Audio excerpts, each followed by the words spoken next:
Dr.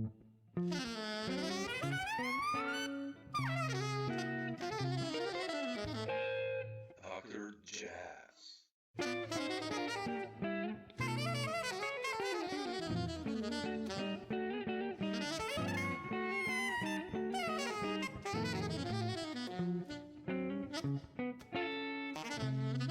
But man, I'll just jump in. I wanted to start this talk with the Supersonic Orchestra. Okay. The last one I heard, Family, and that's a monster record. It's like a big band, but on steroids or something like that. Like, what's the story behind this band, and when did you decide to do this orchestra, and especially why? I mean, it's maybe a stupid question, but also not, to have so many people, and like, what's the story behind the band? That's a really good question because it's kind of crazy. But on the other hand, as a drummer and a jazz musician, I play in so many different bands all year long because we're not one band is not as popular as the Beatles, so you can't survive on one band. And I wouldn't like that either. So I like to play with different people. And back in 2019, I got the honor of playing of being the artist in residence at the Molde Jazz Festival. Okay. So they gave me carte blanche to just put down a kind of commission piece concert with whoever I wanted to put in that band. So at that point, I just invited all my friends and some of my heroes that I still didn't play with. So that was the kind of the idea was because I love drums and I had the idea that everyone was gonna play percussion during the concert and stuff. So everyone did, and I didn't want. I just had the sound in my head that it would be nice with like focus on horns and the rhythm section. So no guitarists, no keyboards, no piano, no chord instrument. So that's the main idea. And then it was based out of the acoustic unity music that with Andre Roleten and Petter Eldh. And Petter, yeah. So we did. It's basically just, as you said, a monster of a expanded trio version of acoustic unity. So, but with everyone involved, it's yeah. I just love the sound of everyone. Everyone's playing, and I think it was more easy to make a band than I thought because it was planned for one concert, but now we're 5 years later, we've done 30 concerts. Wow, man. All of Europe and Brazil. So, wow. That's and incredible. 2 records. So that's Yeah. It is really a dream coming true. And we have our last concert for quite some time, Monday in a week in Poznan. Really? Wow, that's amazing, man. Like, is it hard for you to lead such a group? I mean, especially or a general question, more like being a band leader. How have you evolved through the years? I know you've done so much stuff, but especially having a big band under control, like how does this work? I mean, how do you do that? Like I do all the work by myself. So of course it's a lot of work, but it's so inspiring to work with this band because it's I really love it. So it's a motivation in itself. Yeah. But the hard thing is to make everyone reply on emails and stuff. Like logistics, yeah. So that one, and to order flights and train tickets and whatnot. That's like what's keeping me occupied. Yeah. But on the other hand, when going back to normal life with the trios and quartets and duos, that's like a walk in the park. So that's just really easy. Yeah. What was the musical inspiration for this orchestra? I mean, what did you listen? Let's say big band stuff. I know Paul has a Nilssen Love has like a big orchestra, and so many other guys. Obviously, you know, there's the huge big band tradition in the States as well as in Europe, actually. But what were your main inspirations for musically the band? Yeah, the band is like me and André Roleten. We have share a big love for Ornette Coleman. Like, I think that's like our core inspiration in what we do. So, but also for this band, it was like I love the Alice Coltrane world, and I also love the big band things of Count Basie, Duke Ellington, and recently, just before this band started, Chris McGregor, the brother, Yeah. that kind of stuff, and Louis Moholo, the South African scene, and so yeah, a blend of that, but also like some Fela Kuti and some Wayne Shorter, some Miles, some yeah, Curtis Mayfield. Okay. Like funk soul stuff. Yeah. So I'm really into grooves, organic grooves, and not too strict and not too hard and difficult. Yeah. But I just really like it when it swings. And also the guy on the poster behind you there. Oh yeah. Yeah. Yeah, he was a Great big one. one. Yeah. Yeah. Were these guys also like you mentioned all these names now that when you started with jazz, or what was, I'll put it like that, what was the main trigger for you to enter the jazz world? Did you have like a moment? Did you hear a specific record, or that you said like, shit, I want to do this music or explore it? Mm, I'm not quite sure, but I remember I come from a musical family in Skien, and all my uncles, my grandfather, my father, my cousins, everyone played drums. Oh, really? Wow. Okay. And opposite to all my friends, which were into Nirvana, Metallica, Green Day, and all the grunge, hard rock stuff, and then rock and pop. I always listened to actually that Atomic Basie. That record was on the speakers at home. So I actually got the jazz thing with big bands first, and then I got into Beatles and Hendrix and Zeppelin and stuff later. So that was kind of opposite of my friend Interesting. when we were young. Yeah. So I remember that specific, that the sound of a big band with the Count Basie and yeah, Little Darling and Kid from Red Bank and those tunes, Splanky. So that's that was like that's an all-time kind of moment that I will remember listening to. Yeah. But also a little bit later, growing up, getting records from a good friend of mine called Even Hermansen, who plays guitar in Bushman's Revenge. He just feeded me with all this everything from Nefertiti, Miles, to all the Bill Frisell records, to Sea Change with Beck and Sepultura, like everything in between.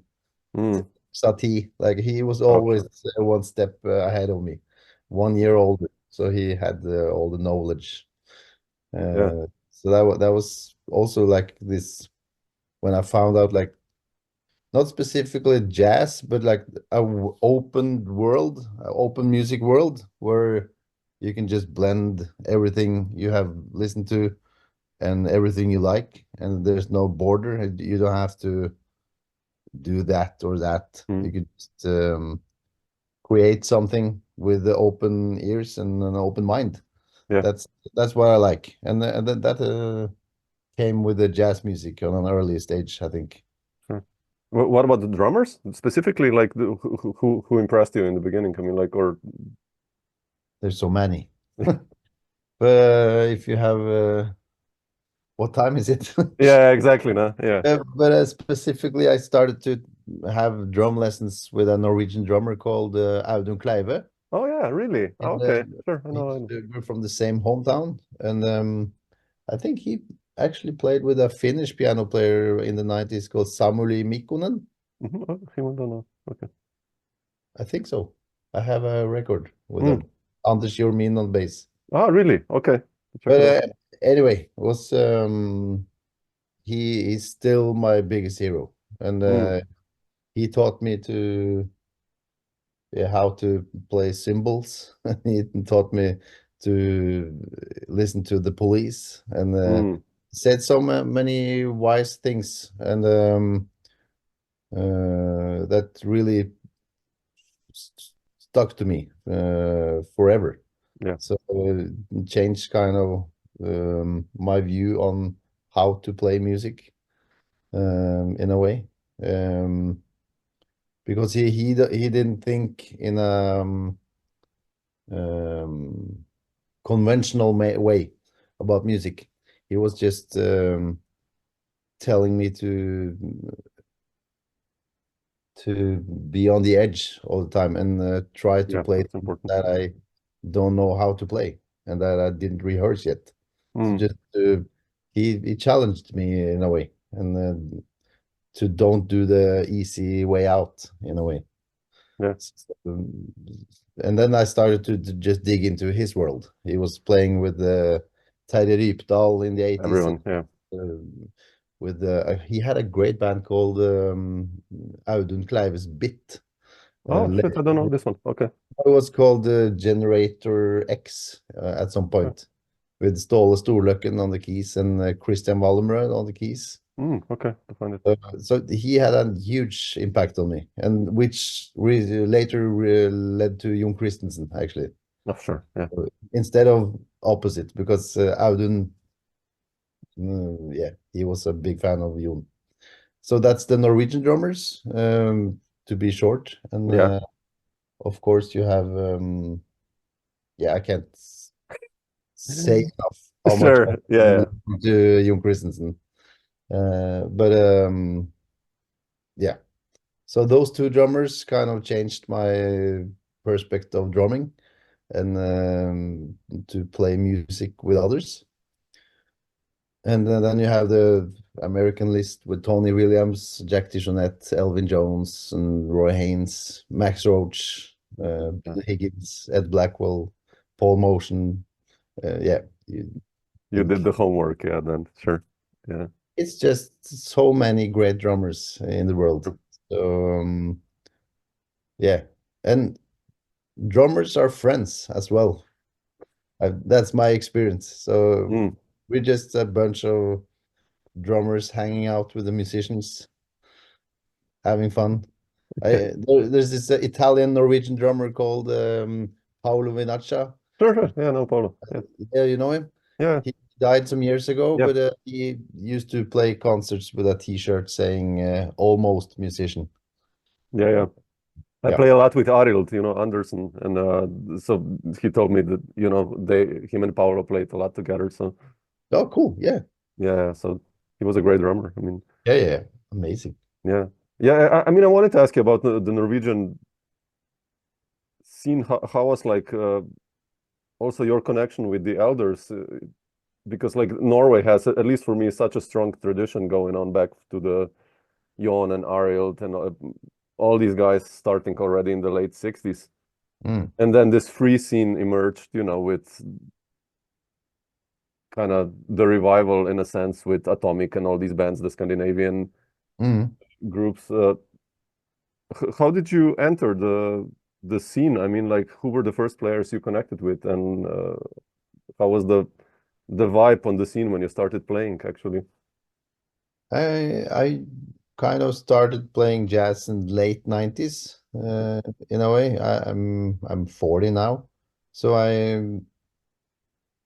when you said Atomic, that was also kind of time as Jon Christensen. He was not playing that much late 90s, but Audun Kleive was on fire with his kind of the club Blå in Oslo. It was really happening at the time. And so I took the bus to Oslo and saw some concerts there. And that's also when The Thing with Paul Linslov and Ingrid and Mats Gustafsson were playing. And then Atomic. And then this fantastic band, Håkon Kornstad Trio. Oh, yeah, I love that. And Paul. And and there were a bunch of other young jazz musicians coming directly from the jazz department in Trondheim, the Jazzlinja, where I also studied later on. But so and the Bugge Wesseltoft, he run a really cool label called Jazzland. Yeah, At the exactly. time, he still does. And so I back then it was a lot of records. You bought CDs in the stores. It was several stores where you could actually listen to music and buy them for not too much. Mm. So I was I'm a record freak. If you see there's some Yeah, papers over there. we're the same, man. Yeah. Gard, just a second. The postman is at the door. Just give me 1 minute. Sorry, Cool. just 1 minute. No worries.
Sorry, man.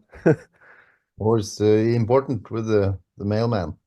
No, it's just like they brought some boards we're renovating the attic, so then it's like quite hectic with everything. Nice. And they just, they just call like, yeah, I'm here. Are you home? Like, yeah, by accident I am, but like usually at 10 I'm not or something like that. So yeah, anyway. But yeah, we were talking about you know, your immersion in the scene and you buying records and like Yeah. And so there was some, like, let's talk about the drummers then. So it was the Audun and Jon, and then there was this a little bit younger generation with Per Oddvar Johansen. He mhm. played in a fantastic band called Close Erase. Oh Uh, yeah, exactly. uh, and they recorded some albums in Skien with Audun Kleive in his studio. And I was like a fly on the wall, just like really interested. And also Thomas Strøn was coming out of Oh yeah. the school at that time with Maria Kannegård trio and Mats Eilertsen on bass. They also recorded in my hometown. So I just got some small tastes of the Norwegian jazz environment here and there in the Mm, late 90s to early 2000s. And then I started to attend this Sund folk school outside Trondheim. It's 100 kilometers north of Trondheim. mm, That was great. I met Mattis Kleppen, a bass player, and Njål Ølnes, great saxophone player, great teachers. So they taught us about interplay and what's important about music, yeah. actually. So that year changed my mind, changed my life, actually. The same way as meeting Audun Kleive 10 years before. So there were some really important happenings in life for me. So, but then I moved to Trondheim early 2000, and I already started this Bushman's Revenge band, Yeah, Evan Hermansen, and we got to release records some years later on the Rune Gramophone label, yeah. which was also really important to me. And speaking of Rune Gramophone, that's how I heard Super Silent live and blah blah blah. So there's some the Club Blå, Jazzland, Rune Gramophone, and all those bands that I mentioned, like both electronic and acoustic. I was into both of that stuff. Yeah.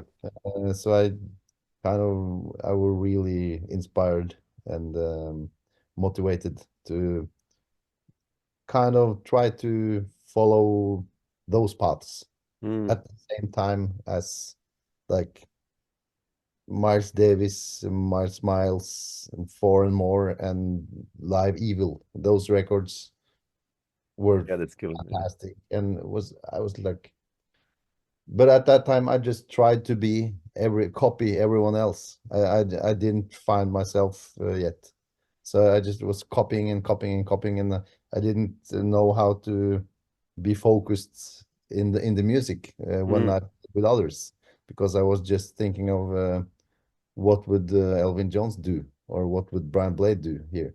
So that was kind of tough years for me, because it was hard to stop thinking and start listening to the musicians I was playing with. mm, So that just had to force me at some point, and then I managed to try to play more instead of think. yeah.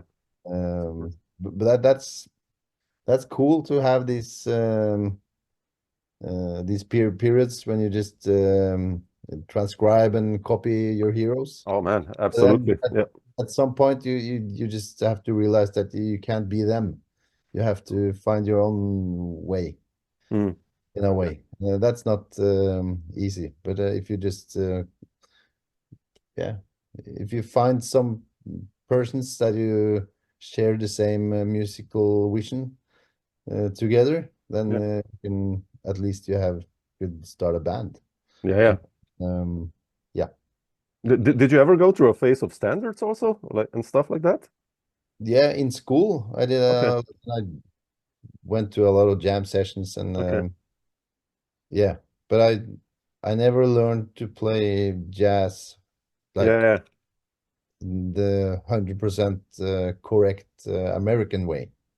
But I have a big respect and love for it. But I dug deep into it, but then I just had to. I couldn't You went, yeah. I know do what that. you mean. We have our yeah. Scandinavia is Scandinavia and not Broadway in a way. Yeah, it's So, completely different, yeah. and so you just have to. I love the music. I love where it comes from. I have so much respect for it, and of course, I wish that I grew up in the 60s and could have been a part of that stuff. Uh, but I didn't. Yeah, And no, but so then we have to just find our way and take with us all the inspiration we can from all the music I listened to growing up. yeah, that's Yeah. true. It, How about you? I'm the same, man. I mean, I mean, I did standards and transcribed Schofield and Frisell and Pat Metheny and Wes Montgomery and all that. But then in a certain stage, I figured I really cannot play this stuff so well.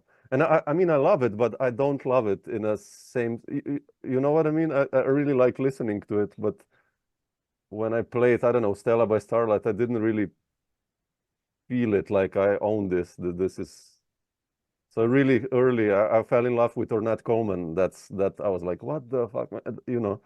Yeah. And I said like, shit, I want to do that, and then yeah, that opened my mind, that you can play more open and melodies. And Mm. so, yeah, it's like you said, yeah, Norway is not Broadway or Scandinavia. So it's like Slovenia is also not. So, No. you kind of find your own path, I guess. Yeah, which is good. I think the world doesn't need another, I don't know, Jimmy Cobb. He was there. Mm. He It did was his already thing. there. I Yeah, was like, it's and I think it's important, like what you do or what we do, that you find your own voice and you do your own path. I mean, that's, I mm. guess, what it's all about. I hope. It- It's like that's like what everyone says, and it sounds like a cliche, but it's truth. It's true. Yeah. It's That's what you have to do, and just chase what you're hearing inside your head. Yeah.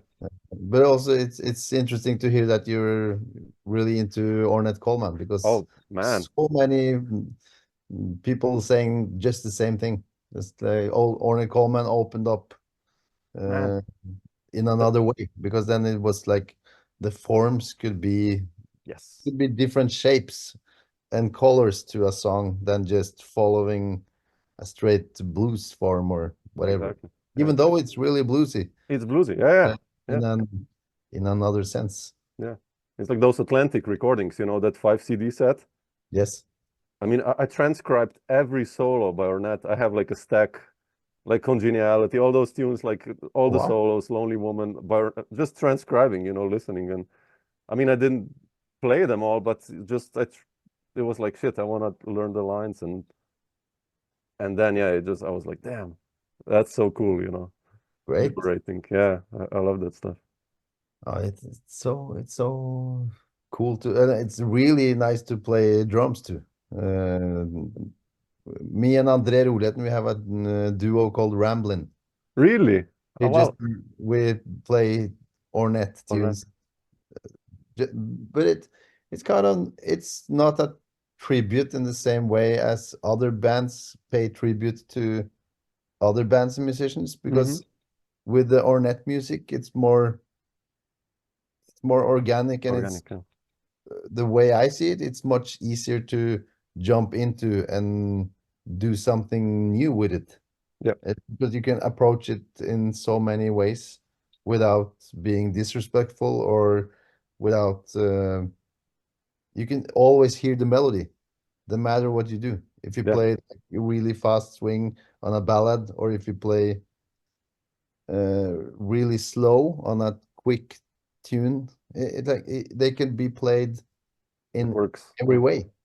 It Yeah. works different ways, and that's really something. Yeah. Uh, yeah. So we were talking about trying to record all the Ornette tunes Oh ever, man. but That that's quite a lot. Like just by the quartet or like everything? Everything. Oh shit. That's like those science friction sessions, and you know what Yeah. he did, the harmonic concepts, the 80s, the 90s. Yes. That's a lot of music. That But would be a challenge, yeah. and also a lot of those titles have it's the same tunes, but they have different titles and stuff, just like Miles Davis did Yeah. in the 70s. Okay. That will keep you busy. Which was luck. Maybe you should join for a Oh, tune or two. absolutely. If you need a guitarist, I'm there. No, I Cool. love that stuff, man. It's so good. It's really so open, and you know when I see how it influenced everyone. You know, I mentioned Ariel before, and we play some of his music like Outhouse. You know, that fast up tempo, and it's Ornette basically. You know, it's really cool melodic hat, and then just blowing open, and like so many of us are doing this now, Yeah. and it's all comes from 1959, the shape of jazz to come, and that's incredible. Yeah. Mm. Yeah. Yeah, Arild was really important to me. I'll also play that Outhouse tune. Yeah, yeah. I love the tune. Mm. uh, but Gart, I wanted to ask you, like, what was for you like an important moment? I have you on so many records, and I checked one. I think it's quite important, I guess, for you, the Scala by Mathias Eick, because that was I mean, what was for you that like the next step, if you see your evolution on the scene and connecting with the players? Yeah, I mentioned the Bushman's Revenge band, Yeah. which has been playing together for more than 20 years now. Wow.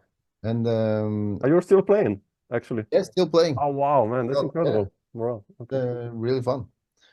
And then I played in a band with Stian Westerhus and a keyboard player called Øystein Moen. He Oh yeah, plays the Puma. jazz. Yeah, yeah. And so that was Puma. So we toured a lot with Puma. That's actually how I got into the scene and gotten some gigs and stuff. So we were like the younger cousins of Super Silent, actually. We were so 100% into Super Silent. And we played all over the world for some years, made 3, 4 records. And then I moved to Oslo in 2009, I think. So then I met Lars Horntvedt in Jagged Jazzist just by Hmm. coincidence, because I played in a band called Lord Kelvin with Erik Johannessen on trombone and Eirik Hegdal. Hmm. That was like a kind of Joey Barron down kind of thing. But then he just tipped me off to Lars Horntvedt, which was working on his kaleidoscopic record with strings and his music. So I recorded a little percussion on that, and then I played a drum kit on that album, and then he tipped me to Mathias Eick, Okay, that's how that who happened. was looking for a new drummer at the time. Actually, he was looking for 2 drummers. So when I got to Oslo, I was really lucky to start to play. I had bands that I was working with from Trondheim, but I also got into Mathias band and also Susanne Sundfør at an early stage. So I've been playing with her for 15 years now, and that's because of Lars was kind of producing her music, and so he tipped me off to a lot of bands Yeah. around the time when I moved to Oslo. Mm. And also I got to play instead of Per Oddvar Johansen in the Sanutsi 5 band. Oh yeah, sure. Yeah. I moved to Oslo, and suddenly it was just a bunch of bands and a lot of concerts for me lined up. And it was like a combination of luck and hard work, I guess. Yeah. Yeah. How was the acoustic unity formed then? I mean, when I Yeah, listened to, I saw like I think you played in Porgy and Bass this year, and I was watching the live stream, and you're burning, the trio has evolved so much since the early Clean House, Clean Feet records, and like, what's the story behind that band? That's actually 10 years ago that we met for the first time. I think we have a 10 years anniversary next year. But that was me. Just I wanted to start something, my own band, in a way. Not that I was gonna do all the music or be like the boss, but I've always been in bands, like democratic bands, and I prefer that always. And this Acoustic Unity is also a band. It's 100% democratic, and everyone brings music. Yeah. But sometimes in bands you have someone writes the music, someone books the concert, someone writes the application, someone does the web design, blah blah blah. You have different tasks, and it's not always easy to find a nice balance with that. So that could be kind of exhausting. So I just decided to leave Mathias Eick's band and try to make some my own project. And so I did. So then I was totally fine with just taking the full responsibility for my own band in a way, without being the boss or something. I had a hunch that Petter and Andre and me would be a good match. And we were, because the first meeting ended up as the record. Like, really? Oh, okay. just booked the studio on the first day. It took one day in the studio, and then we had the record. So that was that's kind of rare. That doesn't happen too often. And since then we've done so many concerts and evolved into the world of Ornette Coleman on ourselves, and Petter's background. He brought basically that band is all about really fast swing, free jazz swing, free swing. Yeah. That's what we love, and we always kind of try to make tunes in that world. So kind of the spirit of Ornette Coleman, that definitely, that the tunes can be played in different ways every night. That's important too. Yeah. So we that has been my main project last 10 years actually. So really happy that we're it's a burning trio, man. It's like I love the band. It's really cool, and the records you made. Like, how did your connection with ECM begin? Was it through Mathias? And what does that mean actually for you? Making a record for ECM, Manfred, and Norwegian jazz is so strongly connected, and it's really strongly connected. And actually, I had a dinner with Manfred in Freiburg last weekend, and it was so nice to see him and talk to him. And he's like a legend, and changed music history forever. And I'm a big fan of his so much of his work and the bands on ECM. So of course that was the first ECM record I heard was Belonging, and I think I have 3 Belonging LPs and 1 burned CD and 2 original CDs, and it's one of the most important records of all time, I think. But Acoustic Unity would I understand that you're asking because that trio is kind of not a typical ECM trio. Because of the music. And there were some, but that.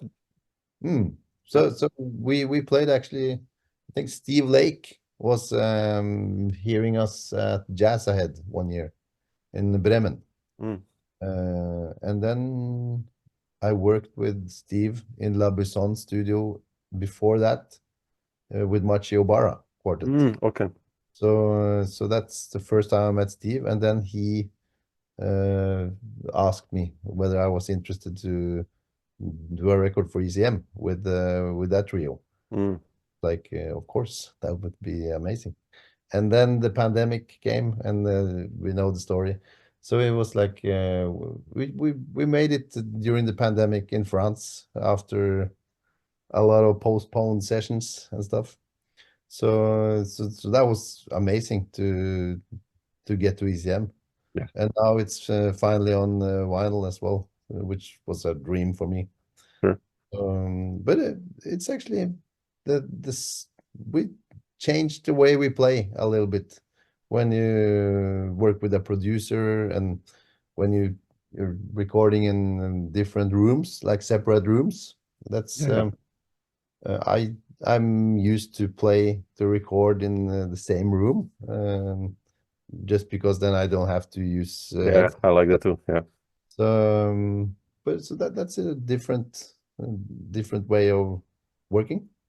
But the result was cool, and then it's also a very different albums. This Elastic Wave, Yeah, than exactly. the previous ones, because they've been more like fire in the zoo, like hectic and a lot of stories to tell. You can put it that way. So that we kind of calmed down a little bit. Yeah, it's nice to hear the trio in that context, that you can, transform to a different beast. I'll put it like that. So, Yeah, but it's I don't think there was no thought about it. It was just it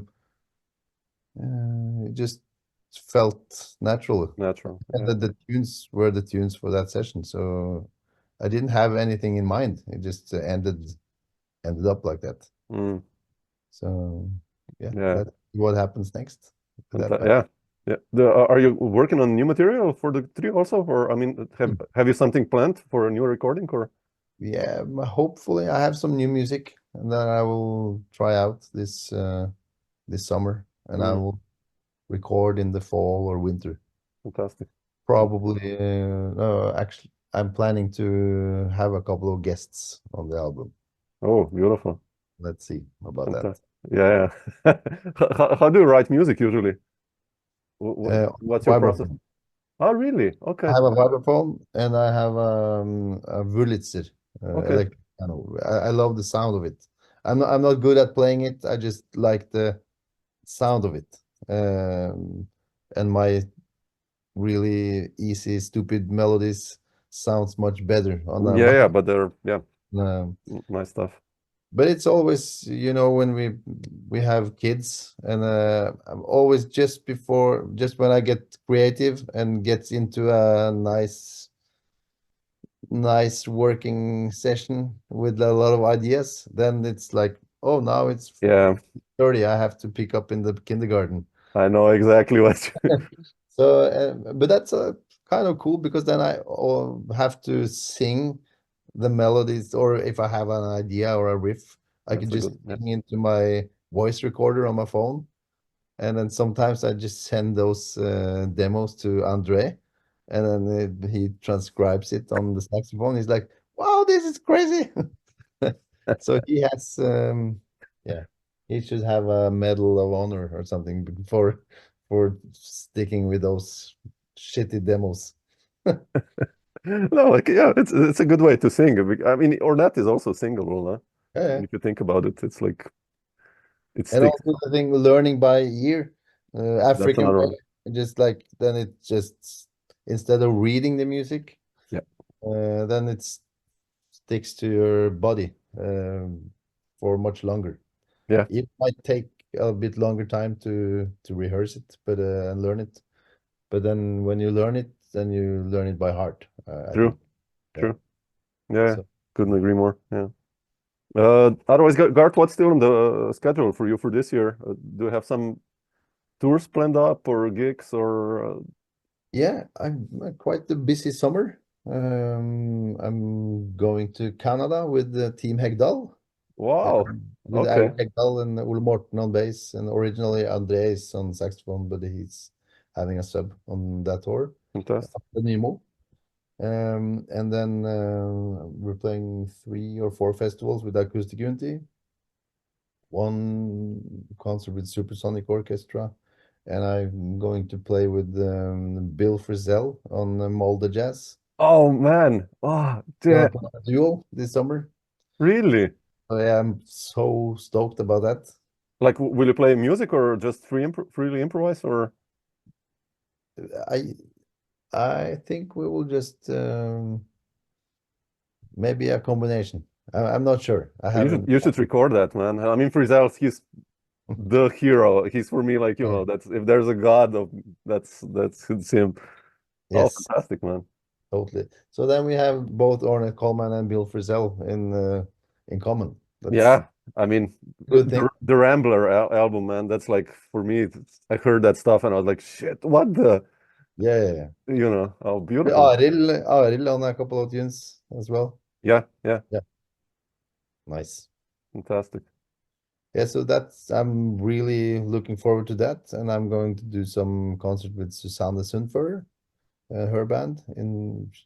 She's really popular in Norway. Really Fantastic music. It's just it's mind-blowing. beautiful. And so I'm looking forward to that. And also Arild is putting the old Masqualero band together again. Really, I have to ask him about that. Really, oh, fantastic. Yeah, opening concert at the Oslo Jazz Festival. So I'm gonna, since Jon is not here anymore, I have gotten the Ooh. honor of playing with them. Oh, that's fantastic. So Beautiful. that's why what I'm into these days. Oh, that's fantastic. Yeah, Mescalero that was such a group, man. Okay, beautiful Amazing. that you'll Totally. get. It's gonna be exciting. Yeah, fantastic. Humbled. Yeah, but busy, super, man. If you're gonna be around here, also let me know. You know, drop me a line. We can get together or in Slovenia. We have a guest room. I have a drum set. You know, you can stay here. But what? It's not Ljubljana. No, I'm in Maribor, which is like half an hour south of Graz. You know where I think it is. So. Yeah, we had a day off in Maribor with Acoustic Unity 1 year ago. Oh shit! Yeah, we should have met before. So. Yeah, we were staying at this one of the ski resorts up Yeah. in the hill. Oh, fantastic! Yeah, Mm. yeah. Just I'm in Maribor. Like I said, you know, we have a guest room here. I'm 4 kilometers outside, like in the wine country, kind of on the hill. So if you like wine, that's the place. Yeah, nice. Yeah. Actually, I played with 2 singers from Ljubljana last year, Nina Virant and Veronica Kumar. Yeah, I saw that. Yeah. That you had a project. Yeah, They're great musicians. amazing. Yeah, fantastic. And we played in Ljubljana with Supersonic Orchestra as well. Last year, was it? Yeah. I think it was last year. Yeah, I think I had gigs with my solo project. I couldn't come to your concert. Okay. I did like a Dolphy project last year. I was also on the jazz festival, and but Nice. then I went on the next day. So, but yeah, Cool. very cool. Yeah, I really like that Metalkova area in Ljubljana. yeah, that's Club Gronka and yeah, it's a nice area to hang. Like at 1 a.m. you come there, it's like alive with it's music from there, and like, you know, yeah, but it's a cool vibe. Yeah, it's a Mm. cool vibe. Yeah, beautiful. very cool. Yeah, Cool. but Okay. cool. Gard, thanks so much, man, again for finding the time today, and appreciate it. And I'll send you a link when this is out, and Okay. stay in touch. Drop me a line if you're around, and hopefully we can play one day. Would love to. Thanks for Yeah. inviting me, and good luck with everything. And music too. is the killing force of the universe.